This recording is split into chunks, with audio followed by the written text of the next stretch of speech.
o fleuma, ele é uma coisa interessante também. Diferente do colérico e do sanguíneo, que sente tudo com muita intensidade, as coisas acontecem dentro dele, né? Então, se você dá uma notícia, a notícia entra nele. O fleuma, não é que não entra, né? Mas a sensação, para a gente entender, a sensação que dá é que o fleuma, a notícia fica fora. Ele Eu entendeu, demoro pra ficha cair, demora. ele Até eu entendeu, sentir que aquilo realmente aconteceu e tal. ele sabe até o que se espera dele nessa reação, mas ele não sente aquilo como o colérico, como o sanguíneo sente. Vai sentindo depois.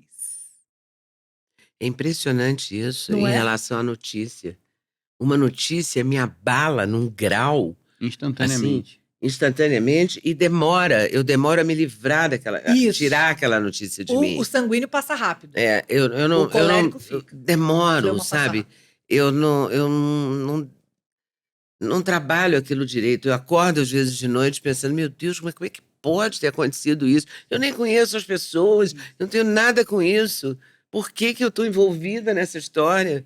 Eu me envolvo numa história que não é minha. Sim. E sofro por aquilo, quer dizer, uma coisa totalmente louca. E é do temperamento. Eu vou começar Sim. a estudar esses temperamentos, porque eu preciso resgatar algum. O meu O Eu subdominante. não sei qual é o subdominante, mas eu preciso achá-lo Depois eu vou urgente. mandar teste para vocês. Eu preciso achar, por favor. Vamos fazer Eu isso preciso depois. achar No meu seu livro subdominante. tem, né, dos Tem temperamentos. o E Temperamento sem o limites, fleumático, o- que é esse que demora a assimilar o que está acontecendo do lado de fora. E não para nele. As coisas passam por ele. A Passam por notícia, ele, por exemplo, é. que fica com você, que fica comigo, que fica com o melancólico, que é o quarto. Que é o quarto tipo. O sanguíneo e o fleumático, as coisas passam por eles. Tanto que eles podem, por exemplo, um sanguíneo. O sanguíneo também fica com raiva, né? Ele pode chegar aqui, brigar com você, ser grosseiro com você. Mas passa. Ele vai embora, sai e volta, pra ele já tá tudo bem. É aquela Eu ainda- Dory do Procurando Nemo, né? Aquela memória do peixinho, né? Não, eu colérica, eu ainda tô aqui esperando ele pedir desculpa. Uai, você veio aqui, falou o que quis, eu acho que agora tá tudo bem. Ele fala, mas por que você tá assim? Como assim, por que você tá assim? Você tá de sacanagem. Você acabou de fazer uma grosseria, me dizer umas coisas horríveis. Eu Não sou assim. A gente fala o mesmo idioma, entendeu? A gente fala o mesmo idioma. Eles não. E aí eles acham que a gente você é muito chata. Você é muito. Você. Né?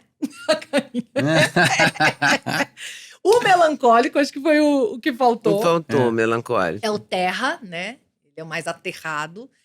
O melancólico, ele eu chamo de criança sensível quando é na criança. Porque ela sente. Tanto que eu fiquei com a tua fala da notícia, pensando se a combinação não seria colérico, melancólico. Melancólico. Talvez Porque seja. o melancólico... Eu tô com medo de admitir isso.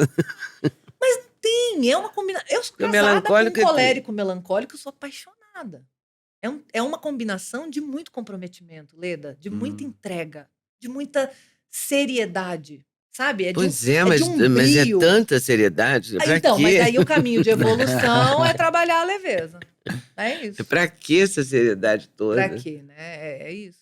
Mas tem um lado muito bom, por exemplo, né? Para você, como profissional e como um parceiro de vida. Eu levo muito a sério. O profissional eu levo a sererésima. Não, são os workaholics, né? Eu realmente levo a sério. Adoram, né? Uhum.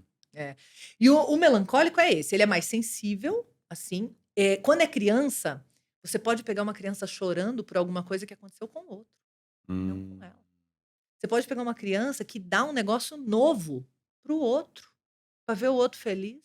Ela, às vezes, tem uma tendência a pensar antes no outro e depois, né? Melancólico, né? Sente tudo com muita profundidade, vai para um lugar mais fundo do que a maioria das pessoas. Eu fiquei pensando agora quando você falou que a Zoe chorou, quando você falou para ela que ela não cumpriu a regra. Eu acho que ela tem um pé no melancólico. Não, né, mas porque também. ali eu senti que ela tava com uma culpa, porque ela sabia que aquilo ali... O melancólico é da culpa. Que ela tava quebrando uma regra e ela, tipo, foi conivente porque não tinha ninguém fiscalizando e depois ela sentiu a culpa ali. A minha presença meio que materializou aquilo tudo pra ela. Depois a gente conversou e tal e lidou bem com a história, mas foi um chorinho sentido, assim. Aí eu queria... A dúvida era se ela já tá na hora de ter esse tipo de responsabilidade, dela já ter autonomia para seguir as regras, independente do fiscal estar olhando ou não. Aquela coisa... uma coisa assim, eu sempre joguei muito futebol. E no futebol tem um fenômeno impressionante, que é o seguinte: tá jogando todo mundo sem juiz, aí bateu na mão ali, bateu na mão, bateu mesmo. Aí do nada, mesma distância, mesma jogada, Se mesmo tiver padrão, juiz, bateu não, na mão. não. A pessoa olha pro seu olho e fala assim: o juiz não viu. Como assim? E daí que o juiz não viu? Então você para e fala: juiz, bateu na minha mão. E pronto, resolvido o problema, porque bateu Mas na mão. A gente verdade discute é. um campeonato, dizendo não foi bola na mão. Por isso que foi o gol, entendeu? A gente discute um campeonato, a gente briga, não é quando tem o juiz. Não, mas é uma Vira uma convenção loucura social isso, né? pra uma mim é muito pressão. desonesto. O cara bateu, Sim. fez um gol de mão e não parar tudo, perdão, com câmera ainda. Não, né? Isso aí pra mim é um Agora com absurdo. VAR. Com VAR. Você sabe que eu tive que ensinar a malandragem do esporte pro meu filho? Meu filho joga basquete. E é federado, disputa o campeonato paulista e tal, né? Só que ele começou muito novinho e muito certinho. Ele é um colérico, né? Mas apegado ao colérico, se ele entende o sentido da regra, a regra é a regra. Não vai fugir da regra. Só se ele questionar a regra. Isso também é muito válido, muito comum no colérico. Mas se ele tem a regra, tem a regra. Pô, não é pra mexer com isso. Não é pra fazer diferente. Tá aqui. E aí, cara, ele falava, não, tocou em mim por último. O juiz tinha dado a E bola o pra time dele ele. quer matar ele. Eu falei pra ele, cara, você vai arrumar Isso confusão tem a ver com o seu filho time. único também? Porque eu já ouvi essa teoria de que o filho único ele tem menos malandragem. Como ele nunca pegou o último pedaço do bolo da geladeira do irmão. Eu acho que faz sentido aquela também. briga pela disputa pra ver quem come mais na mesa. Eu acho que ele mediu o copo, né? Ver se colocou o não, suco tem igual. mais pra você, né? Aquela Tem briga constante ali, né? O filho único não tem essa disputa, tudo é dele. Eu sou um híbrido E entre aí as duas coisas. Ele não precisa ser esperto, né? No sentido de ali, porque ele Ele não precisa lutar por aquilo, né? Já vem tranquilo. Então tem isso. Mas isso pode ajudar muito na educação. Uma pessoa que aprofundar isso, que estudar isso, que lê o seu livro, que se aprofundar, ela pode tratar, criar a criança com uma maneira muito mais fácil. Né? Porque ela entende a maneira de falar com ele. O idioma. Ela fala com a criança no idioma dela. Mas deixa eu voltar aqui um pouquinho só no... Aí ela tá na idade de captar a regra sem o fiscal, sem... O que eu questiono no meu modo de entender e hoje, como eu compartilho com as pessoas, é o paradigma de fiscal. A gente não precisa educar sob esse paradigma. De novo, se a gente adestra, eu preciso do fiscal. Porque não tem sentido. Eu tenho que cumprir a regra porque foi estabelecida. Eu não vejo sentido. Se o fiscal não estiver olhando... Então, focar mais nessa parte Agora, se eu fui educada, conscientizada... Consciência e educação estão assim, ó. Adestramento não tem consciência. Adestramento tem recompensa. É estímulo, recompensa, punição. né? Aquela coisa do... Skinner. Toma um choque e ganha um suquinho. Ou Super toma choque Nani. ou ganha suquinho. Super Nani. Toma choque e ganha suquinho. Ratinho dentro da gaiola no Skinner. Veio pro lado que eu quero, suquinho de laranja. Foi pro outro lado da gaiola que eu não quero, choquinho. Ele vai 3 vezes, não vai mais. Pronto, tá adestrado. Né? E a gente tá fazendo isso com as crianças sem querer, achando que é educação. Eu também achava.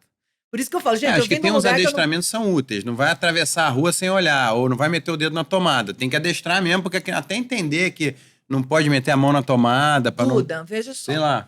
Olha só o que acontece com o adestramento nesse caso que você trouxe, que eu já presenciei, tá? Tô falando de coisa que eu vivi. 1 ano e meio. 1 ano e meio. Não entende boa parte do nosso vocabulário ainda. Qual o vocabulário armazenado de uma criança de 1 ano e meio? Muito menor do que um adulto. Sim. Ok? Correu do restaurante em direção à rua. Correu. Claro que a mãe saiu correndo, catou o menino e veio de volta. Ele veio rindo. A hora que ela pôs no chão, o que ele fez? Foi de novo. A mãe foi, pegou, deu bronca, adestrando, tá tentando adestrar, que é o adestramento que você supostamente está dizendo que poderia ser positivo, né? Botou no chão, virou um game. Tava super divertido. Agora, vai com essa criança, pega essa criança e comunica com ela na linguagem da emoção, que é o que ela vai captar. Você me deu um susto? Com 1 ano e meio. Leda, você pega a criança toma e você o susto demonstra com ela. Você pega ela no colo e fala... Mostra pra ela, não economiza essa coisa bem teatral, meio clown, meio... comunicação. Exagerado. Olha aqui como é que eu fico, gente. Não tô arrepiada.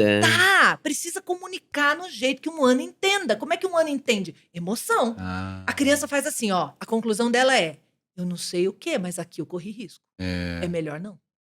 Aí Se até a mamãe ficou com medo, é porque não pode estar lá então mesmo. não é brigar com a entendi. criança. Não é negativo, choquinho, porque você foi pra lá e não é pra ir pra lá. Senão você vai ter que tratar a criança igual cachorro e botar uma barreira física. E aí, gostou desse corte? Gostei muito, mas eu acho que vocês devem assistir a entrevista completa, que está no YouTube, Leda Nagli, esperando por você. Essa série hoje, Nagli, o Encontro de Gerações, tá imperdível. Vale a pena conferir, hein? Com certeza. Se Deus quiser.